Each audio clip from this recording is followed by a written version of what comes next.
And Connor is a professional writing major, and I didn't know this about you, you're a philosophy minor. So I think more highly of you now. As someone, no, because of the philosophy minor, not because of the major. That's like fantastic. I love philosophy.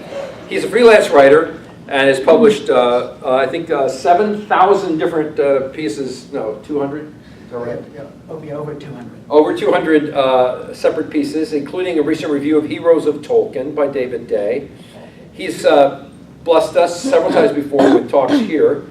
And recently at our Making Literature conference back in February, sponsored by the English department, he gave a paper comparing C.S. Lewis and filmmaker Terence Fisher, and he's going to be part of our workshop as well. He wrote a note to me and to Anne with a very wonderful idea, talking about how C.S. Lewis and J.R.R. Tolkien sort of negotiated their religious differences so that they remained friends, despite the fact that they were different denominations. And I mean, not just denominations, but pretty serious in England if you're Catholic or something besides Catholic. You know, there's two very different things. And so we're happy to have him. When he's done talking, I know Connor's done this before and he knows that, he's going to give you time for questions and discussions, so we'll be having that. And take it away, Connor.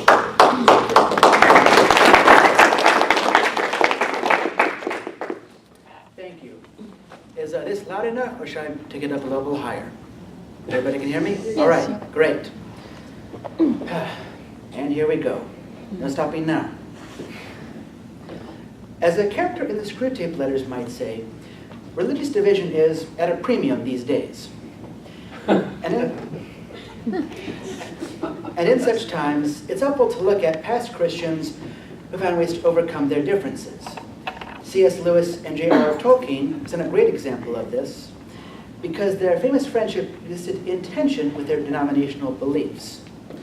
So today we're going to take a look at how their childhoods influenced their beliefs, how they worked out the disagreements, and how they dealt with a particular disagreement near the end of their lives. So to start off, Lewis and Tolkien grew up in denominations that each actively hated the other. Tolkien's family held various religious views, Baptists on his father's side, Unitarians and Methodists on his mother's side. However, they had one thing in common. They both hated Catholics. So after his father died and his mother converted to Roman Catholicism in 1900, both families disowned her. She passed away 4 years later, and a Catholic priest raised Tolkien and his brother. Tolkien not only stuck to the Catholic faith his mother introduced him to, he also blamed his relatives for her death. Here's how he described her in a 1941 letter to his son Michael. She was a gifted lady of great beauty and wit, greatly stricken by God with grief and suffering, who died in youth at 34, of a disease hastened by persecution of her faith. Thank you. So Tolkien was not just Catholic, but he was a Catholic keenly sensitive to anti-Catholic bias. Now, in contrast to that background, we have Lewis, who grew up in a strongly Protestant part of Northern Ireland. Philip and Carol Zaleski talk about the area he grew up in.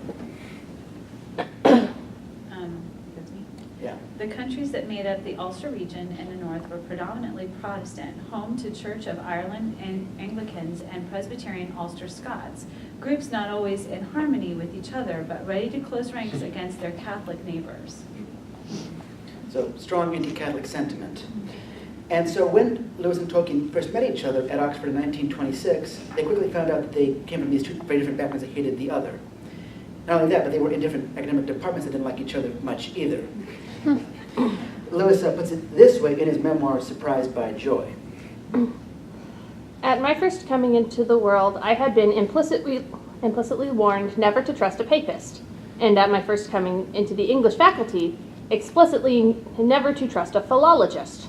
Tolkien was both. Connor, you should probably explain papist. I think probably everyone gets it, but or most people. Yeah, papist refers to the papacy, so it's another word for Roman Catholics, essentially, right? So he's saying, yeah, he was told from both. Right, exactly. So he was told from the birth, don't trust a Catholic, and he was told when he came to Oxford, don't trust a philologist. Tolkien is a Catholic who works in the philology department at Oxford. So two very different opinions on things. In fact, Lewis wrote in his diary about meeting Tolkien, he said, no harm in him, just needs a smack or two. That's how I put it the first time they met. But despite these very big differences, the two men discovered they both loved writing and they both loved Northern mythology. And consequently, they became very good friends. And over the years, Tolkien would end up guiding Lewis from atheism through his agnosticism into ultimately becoming a Christian. However, when Lewis converted to Christianity in 1931, he joined the Church of England. And Humphrey Carpenter notes that Tolkien took a very dim view of this move. Tolkien had hoped that Lewis too might become a Catholic, and he was disappointed that he had returned to membership of the Church of England, the equivalent of the Church of Ireland, in which Lewis had been baptized. Thanks. So from Tolkien's perspective, becoming an Anglican just meant becoming Church of Ireland again, which meant going back to Lewis's anti-Catholic Protestant upbringing. It was about, he thought of it as it was about readopting that whole background with all of its prejudices. And Carpenter notes later on in that same book that this may have been a valid concern. He talks a little bit about Lewis's retained more than trace of Belfast Protestant attitude to Catholics. Lewis retained more than a trace of the Belfast Protestant attitude to Catholics. In unguarded moments, he and his brother Warnie might refer to Irish Catholics as bog trotters or bog rats. And though they usually avoided such crude remarks in Tolkien's presence, there were moments of tension. So you've got Lewis trying to get back this prejudiced background and these slurs he's learned as a child and all this whole thing. And from Tolkien's perspective, becoming Anglican just meant readopting a lot of that. But despite these disagreements, Lewis and Tolkien found a way to maintain their friendship. For one thing, Lewis did genuinely work hard to overcome his biases. He credited Tolkien with helping him lose his prejudice against Catholics. That's the Surprised by Joy quote is in the context of him saying, "That was how I lost my prejudice against them." And Philip and Carol Zaleski note that he had many other Catholic and Anglo-Catholic friends, including another member of the Inklings named Robert Havard. The Zaleskis also suggest that Lewis may have seen Anglicanism as a way of Catholicism's best elements. He talks about that a little bit in The Allegory of Love. As he put in The Allegory of Love, anyone have that quote? That's yours. Yeah, it does work. As Lewis put in The Allegory of Love, when Catholicism goes bad, it becomes the world-old, worldwide religio of amulets and holy places and priestcraft. Protestantism, and its corresponding decay, becomes a vague mist of ethical platitudes. Anglicanism, he believed, avoided both kinds of decadence.